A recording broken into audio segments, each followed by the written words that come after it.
दोस्तों एक बार फिर से हम आपके लिए SBI apprentice form filling 2026 apply online process की अपडेट लेके आ चुके हैं। किस तरह से आप एसबीआई अप्रेंटिस के 7150 खाली पदों के लिए अपने फॉर्म अप्लाई कर सकते हो। स्टेप बाय स्टेप कंप्लीट जानकारी आपको इस वीडियो में दी जाएगी। लास्ट डेट ऑनलाइन आवेदन करने की 8 जून 2026 है। कुछ ही दिन शेष रह गए हैं। आप जल्द से जल्द अपना फॉर्म अप्लाई कर ले। आवेदन करते समय अगर आपके सामने कोई भी टेक्निकल प्रॉब्लम आ रही है तो उसका हल भी आपको इस वीडियो में मिल जाएगा। फॉर्म अप्लाई करते समय आपको कोई भी ऐसी गलती या फिर मिस्टेक नहीं करनी होगी जिसको करने से आपका एप्लीकेशन फॉर्म ही रिजेक्ट हो सकता है। आवेदन करते समय आपको कुछ जनरल गाइडलाइंस को भी ध्यान में रखना होगा, तभी आपका फॉर्म सक्सेसफुली सबमिट हो पाएगा। अप्लाई करते समय आप अपना रजिस्ट्रेशन किस प्रकार से करोगे, कैसे आप उसमें बेसिक इंफॉर्मेशन फिल करोगे, लाइव फोटो कैप्चर आपको कैसे करना होगा, फोटोग्राफ सिग्नेचर डॉक्यूमेंट्स आपको कैसे और कितने केबी में अपलोड करने होंगे, किस प्रकार से आपको अपनी सभी डिटेल फिल करनी होगी, क्वालिफिकेशन की डिटेल फिल करोगे, एड्रेस डिटेल आपको कैसे देनी होगी, कैसे आप अपना पासवर्ड क्रिएट करोगे, प्रीव्यू आपको कैसे चेकआउट कर लेना होगा, फीस पेमेंट करते हुए रजिस्ट्रेशन से लेकर प्रिंट तक आप कैसे अपना फॉर्म अप्लाई करोगे। पूरी जानकारी के लिए आपको ये वीडियो शुरू से लेके एंड तक बिना स्किप किए हुए देखनी होगी। इस वीडियो को पूरा देखने पर ही आपके सभी सवाल और डाउट क्लियर होंगे। तो चलिए दोस्तों बिना कोई वक्त गंवाए शुरू करते हैं एसबीआई अप्रेंटिस फॉर्म फिलअप की पूरी जानकारी। फॉर्म भरने से पहले आपको सबसे पहले हमारी वेबसाइट आईएनडी सरकारी नौकरी के इस पेज पर विजिट करना होगा, जिसका लिंक आपको नीचे description plus first comment box में मिल जाएगा। और हमारे इस पेज पर विजिट करके आप यहाँ से एसबीआई अप्रेंटिस का फॉर्म अप्लाई कर सकते हो। स्टेट बैंक ऑफ इंडिया, भारतीय स्टेट बैंक, एसबीआई की ओर से अप्रेंटिस के लिए 7150 वैकेंसीज निकाली गई है, जिसके लिए लास्ट डेट ऑनलाइन आवेदन करने की 8 जून 2026 है। 15,000 रुपये सैलरी है। ग्रेजुएट डिग्री से आप अप्लाई कर सकते हो। 20 से 28 वर्ष आयु सीमा है। जनरल ओबीसी डब्ल्यूएस के लिए 300 रुपये फीस है। SC/ST PH को फीस जमा नहीं करनी होगी। ऑनलाइन मोड से आप फीस पेमेंट करोगे।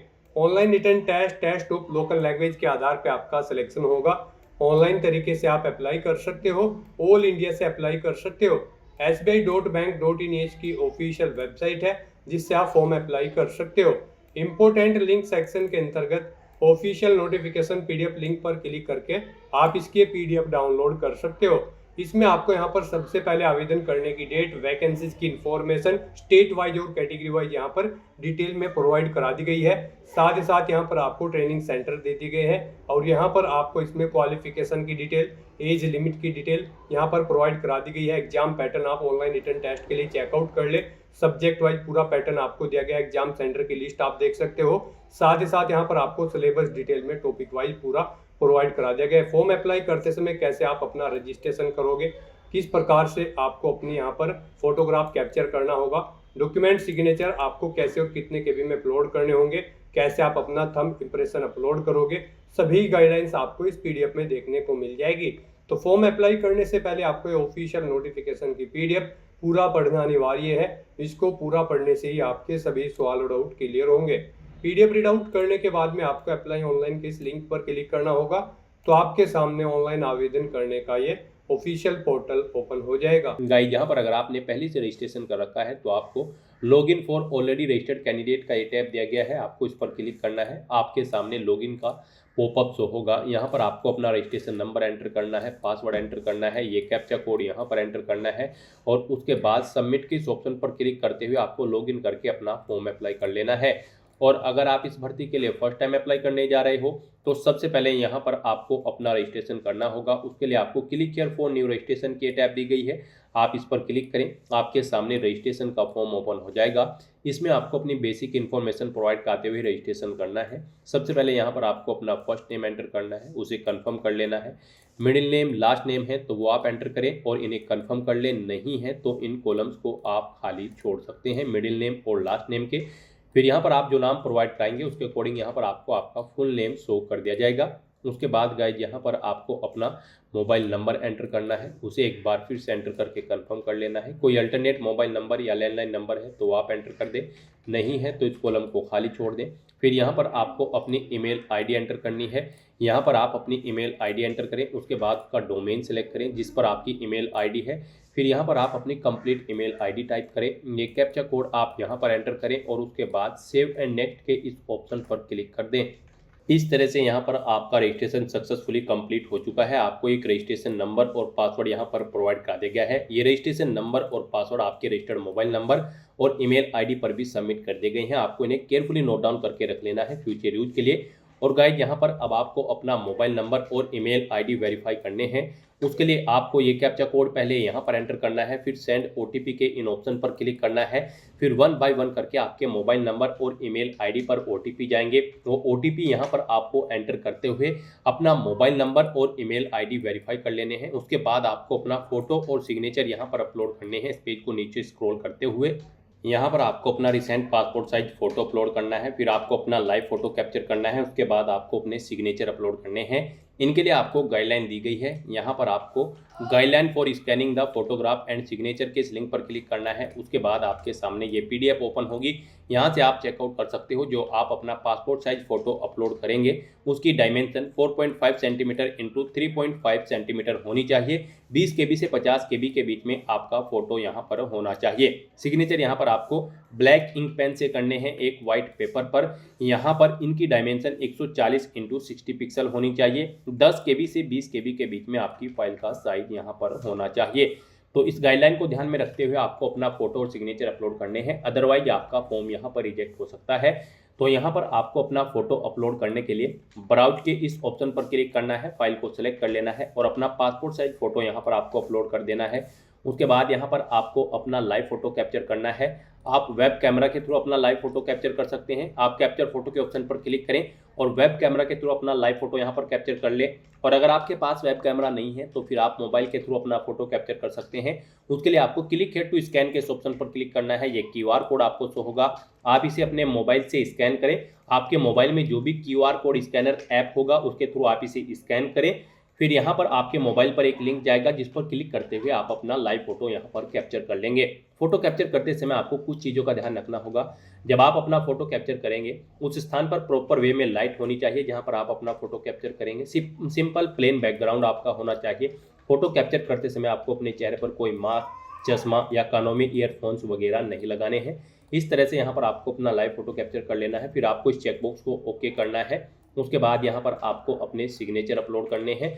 सिग्नेचर अपलोड करने के लिए भी आपको ब्राउज के इस ऑप्शन पर क्लिक करना है, फाइल को सिलेक्ट कर लेना है और अपने सिग्नेचर यहाँ पर आपको अपलोड कर देने हैं। कैपिटल या फिर ब्लॉक लेटर्स में आपके सिग्नेचर नहीं होने चाहिए।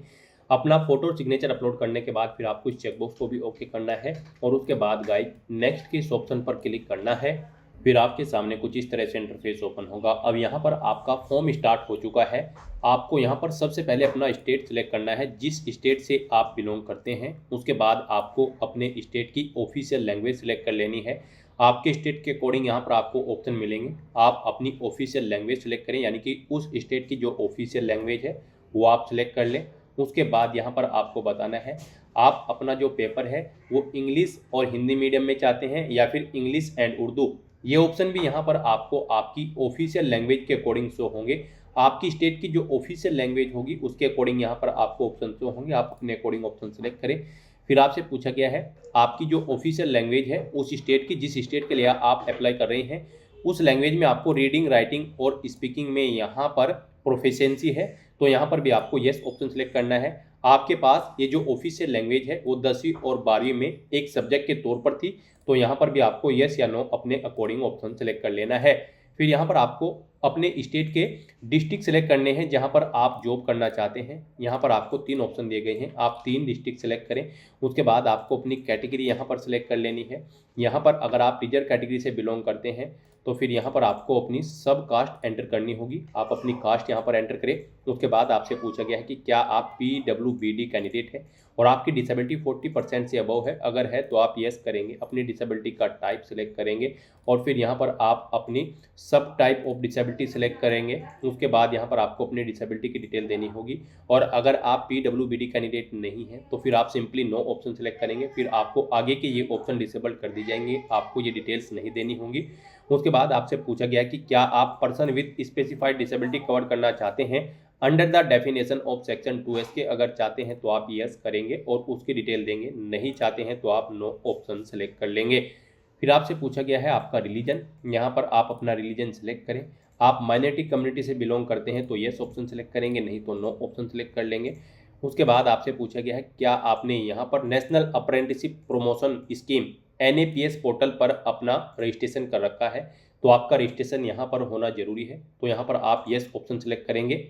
गाइज हम आपको बता दें, आपका यहाँ पर apprenticeshipindia.gov.in इस पोर्टल पर अब रजिस्ट्रेशन होना जरूरी है। आप इस पोर्टल पर कैसे अपना रजिस्ट्रेशन करोगे, इसके लिए आपको इस वीडियो के डिस्क्रिप्शन बॉक्स में लिंक मिल जाएगा, जिसके थ्रू आप चेकआउट कर सकते हो कि कैसे आप स्टेप बाय स्टेप इस पोर्टल पर अपना रजिस्ट्रेशन कर सकते हो। तो यहाँ पर आपका रजिस्ट्रेशन होना अनिवार्य है NAPS के पोर्टल पर। उसका नंबर यहाँ पर आपको देना होगा, अपना रजिस्ट्रेशन ID। फिर यहाँ पर आपको एग्जामिनेशन सेंटर अपना सेलेक्ट करना है। यहाँ पर आप पहले स्टेट सेलेक्ट करेंगे, उसके बाद अपना एग्जामिनेशन सेंटर यहाँ पर सेलेक्ट कर लेंगे।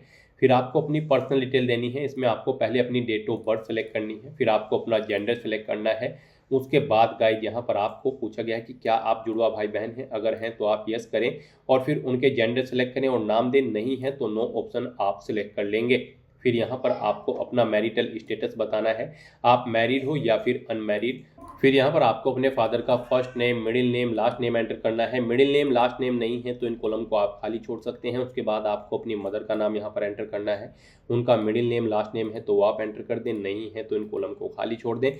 फिर अगर आपकी शादी हो चुकी है तो यहाँ पर आपको अपने हस्बैंड या वाइफ का नाम देना होगा। उसके बाद गाइज आपको यहाँ पर अपना कोरोस्पोंडेंस एड्रेस एंटर करना है, यहाँ पर आप अपना कोरोस्पोंडेंस एड्रेस एंटर करें।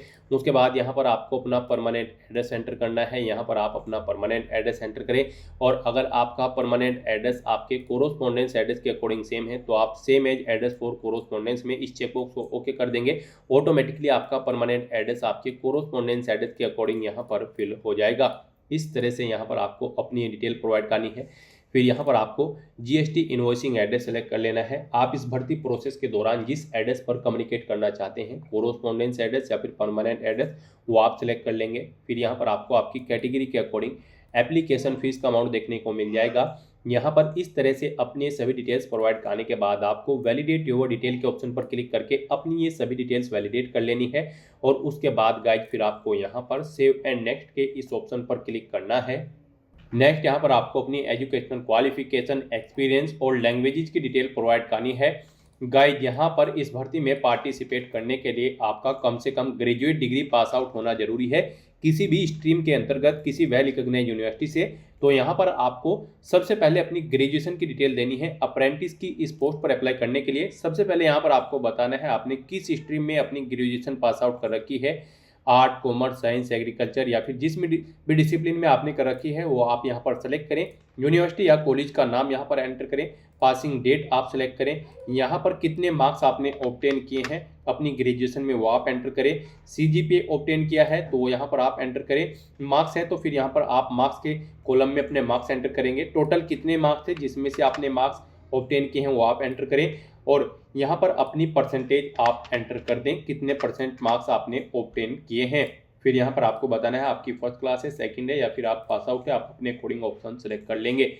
इसके अलावा अगर आपने कोई और क्वालिफिकेशन कर रखी है तो उसकी डिटेल भी आप सेम यहाँ पर ऐसे ही प्रोवाइड कर सकते हैं। नहीं कर रखी है तो बस आप अपनी ग्रेजुएशन की डिटेल यहाँ पर प्रोवाइड कर दें। उसके बाद आपसे पूछा गया है कि क्या आपको यहाँ पर ट्रेनिंग या फिर जॉब एक्सपीरियंस है कम से कम 1 साल का, अगर है तो आप यस करेंगे, नहीं तो नो ऑप्शन सेलेक्ट करेंगे। फिर आपसे पूछा गया है आपने यहाँ पर SBI या फिर किसी अन्य ऑर्गेनाइजेशन में अप्रेंटिसशिप की ट्रेनिंग ले रखी है या फिर ले रहे हैं, तो यहाँ पर आपको यस या नो अपने अकॉर्डिंग ऑप्शन सेलेक्ट कर लेना है। यहाँ पर गाइज अगर आपको एक्सपीरियंस है तो आप अपने एक्सपीरियंस की डिटेल प्रोवाइड कर सकते हैं, नहीं है तो इस कॉलम को आप खाली छोड़ देंगे, इस सेक्शन को आप खाली छोड़ देंगे। और अगर आपको एक्सपीरियंस है तो यहाँ पर आप अपने एक्सपीरियंस की डिटेल देंगे। यहाँ पर आपसे पूछा गया है सबसे पहले क्या आप प्रेजेंट में भी कार्यरत हैं, अगर हैं तो यस करेंगे, नहीं तो नो ऑप्शन सेलेक्ट करेंगे। फिर यहाँ पर आपको अपना नाम एंटर करना है, अपनी डेजिग्नेशन देनी है जिस पोस्ट पर आप कार्यरत थे। उसके बाद यहाँ पर आपको डेट सेलेक्ट करनी है, कब से कब तक आप कार्यरत थे या फिर कार्य आपने स्टार्ट किया है। नेचर ऑफ ड्यूटी यहाँ पर आपको देनी है, जॉब छोड़ चुके हैं तो उसे छोड़ने का कारण आपको देना होगा। इन डेट्स के अकॉर्डिंग यहाँ पर आपकी एक्सपीरियंस कैलकुलेट करके आपको शो कर दिया जाएगा। इस तरह से यहाँ पर आपको अपने एक्सपीरियंस की डिटेल देनी है। एक से ज़्यादा जगह वर्किंग एक्सपीरियंस है तो फिर यहाँ पर आप ऐड मोर के इस ऑप्शन पर क्लिक करके एक बार फिर से यहाँ पर अपने एक्सपीरियंस की डिटेल प्रोवाइड कर सकते हैं। सेम ऐसा ही एक कॉलम यहाँ पर शो होगा आपको, उसमें आप अपने एक्सपीरियंस की डिटेल प्रोवाइड कर सकते हैं। और गाइज अगर आपको एक्सपीरियंस नहीं है तो आप इस सेक्शन को खाली छोड़ देंगे। उसके बाद आपको इस पेज को नीचे स्क्रॉल डाउन करते हुए अपने लैंग्वेज की डिटेल देनी है। यहाँ पर आपको आपके स्टेट के अकॉर्डिंग आपकी एक लैंग्वेज कम से कम ऑटोमेटिकली फिर मिलेगी जो आपने स्टार्टिंग में सेलेक्ट की थी। यहाँ पर आपको आपकी लैंग्वेज रीड, राइट और स्पीक आनी चाहिए, यानी कि हिंदी भाषा आपको कम से कम ही रीड, राइट, स्पीक आनी चाहिए। उसके बाद आप जो भी लैंग्वेज जानते हैं वो यहाँ पर आप एंटर करें और बताएं उसमें आपको रीड करना आता है, राइट करना आता है या स्पीक तीनों चीज़ें आती हैं। आप अपने कोडिंग ऑप्शन सेलेक्ट कर लेंगे। इस तरह से यहाँ पर आप जितनी भी लैंग्वेज जानते हैं वो आप एंटर करें और उनकी डिटेल दें। अपनी डिटेल्स प्रोवाइड करने के बाद गाइज आपको वैलिडेट योर डिटेल के इस ऑप्शन पर क्लिक करके अपनी ये सभी डिटेल्स वैलिडेट कर लेनी है और फिर आपको सेव एंड नेक्स्ट के इस ऑप्शन पर क्लिक करना है। फिर यहाँ पर आपने पीछे अब तक जो डिटेल प्रोवाइड कराई है उसका पूरा प्रीव्यू आपको शो कर दिया गया है। आपको सभी डिटेल्स केयरफुली चेकआउट करनी है। इस पेज को नीचे स्क्रॉल डाउन करना है, डिक्लेरेशन सेक्शन में आना है, आई एग्री के इस चेकबॉक्स को ओके करना है। कहीं पर कोई मिस्टेक है तो आप बैक बटन पर क्लिक करके एडिट कर सकते हैं और अगर सभी चीज़ें ओके हैं तो बस यहाँ पर अब आपको कंप्लीट रजिस्ट्रेशन के इस ऑप्शन पर क्लिक करना है। नेक्स्ट यहाँ पर आपको अपने डॉक्यूमेंट अपलोड करने हैं। यहाँ पर आपको अपना लेफ्ट थंब इंप्रेशन और handwritten declaration document upload करना है। इनके लिए भी आपको गाइडलाइन दी गई है। आपको यहाँ पर गाइडलाइन फॉर डॉक्यूमेंट अपलोड के इस लिंक पर क्लिक करना है। उसके बाद आपके सामने ये पीडीएफ ओपन हो जाएगी। यहाँ से आप चेकआउट कर सकते हो। आपका जो लेफ्ट थंब इंप्रेशन है वो गाइड 20 KB से 50 KB के बीच में होना चाहिए। डायमेंशन उसकी 240 × 240 पिक्सल होनी चाहिए। और आपका जो हैंड रिटन डिक्लेरेशन है वो यहाँ पर आपको इंग्लिश में टाइप करना है व्हाइट पेपर पर ब्लैंक इंक पेन से। यहाँ पर इस फाइल का साइज 50 KB से 100 KB के बीच में होना चाहिए। डायमेंशन इनकी 800 × 400 पिक्सल होनी चाहिए इस फाइल की। और आपके डॉक्यूमेंट JPG या फिर JPEG फॉर्मेट में होने चाहिए। गाइड यहाँ पर आपको दी गई गाइडलाइन के अकॉर्डिंग ही अपने डॉक्यूमेंट, फोटो, सिग्नेचर अपलोड करने हैं, अदरवाइज आपका फॉर्म यहाँ पर रिजेक्ट हो सकता है। किसी कारणवश अगर आपके डॉक्यूमेंट दी गई गाइडलाइन के अकॉर्डिंग नहीं है तो फिर आपको गूगल पर जाना है, इमेज रिसाइजर टाइप करना है। मल्टीपल ऑनलाइन वेबसाइट ओपन होगी, कोई भी वेबसाइट आप ओपन कर ले और उसमें आप जिस डॉक्यूमेंट का साइज दी गई गाइडलाइन के अकॉर्डिंग सेट करना चाहते हैं उस फाइल को वहां पर अपलोड करें, उसका साइज सेट करें और फिर उस फाइल को वहां से डाउनलोड करके आप अपलोड कर दें। तो यहाँ पर आपको अपना लेफ्ट थंब इंप्रेशन और handwritten declaration document upload करने के लिए चूज फाइल के ऑप्शंस पर क्लिक करना है। फाइल को सिलेक्ट कर लेना है और 1 बाय 1 करके अपने इन दोनों डॉक्यूमेंट्स को यहाँ पर आपको अपलोड कर देना है। फिर आपको ये कैप्चर कोड यहाँ पर एंटर करना है और उसके बाद सेव एंड नेक्स्ट के इस ऑप्शन पर क्लिक करना है। इस तरह से यहाँ पर आपका एप्लीकेशन फॉर्म सक्सेसफुली सबमिट हो जाएगा। अगर आप रिजर्व कैटेगरी से बिलोंग करते हैं आपको कोई फीस जमा नहीं करानी है, आपका फॉर्म सबमिट हो जाएगा। और गाइज अगर आप जनरल, OBC या फिर EWS कैटेगरी कैंडिडेट हैं तो पहले यहाँ पर आपको 300 रुपये एप्लीकेशन फीस के रूप में जमा कराने होंगे, जो कि आप debit card, credit card, net banking या फिर UPI के माध्यम से जमा करा सकते हो। UPI आपके लिए बेस्ट ऑप्शन रहेगा। आप UPI के ऑप्शन को सिलेक्ट करते हुए QR कोड को स्कैन करते हुए अपना फीस पेमेंट कर देंगे। उसके बाद आपका फॉर्म भी सबमिट हो जाएगा। अगर आप यहाँ पर अनरिजर्व कैटेगरी से बिलोंग करते हैं फिर आपके सामने भी यही इंटरफेस ओपन हो जाएगा। अब गाइज यहाँ पर आने के बाद आपको प्रिंट एप्लीकेशन के इस ऑप्शन पर क्लिक करके अपने एप्लीकेशन फॉर्म का एक हार्ड कॉपी या फिर सॉफ्ट कॉपी प्रिंट आउट ले लेना है फ्यूचर यूज के लिए, फ्यूचर रेफरेंस के लिए। तो दोस्तों ऐसे आप SBI अप्रेंटिस की इस भर्ती के लिए अपने फॉर्म अप्लाई कर सकते हो बिना कोई मिस्टेक किए हुए। आज की इस वीडियो में बस इतना ही। आई होप ये वीडियो आपको पसंद आई होगी। अगर पसंद आई हो तो इसे लाइक और शेयर करें। चैनल पर नए हो तो इसे सब्सक्राइब कर लें। Thanks for watching.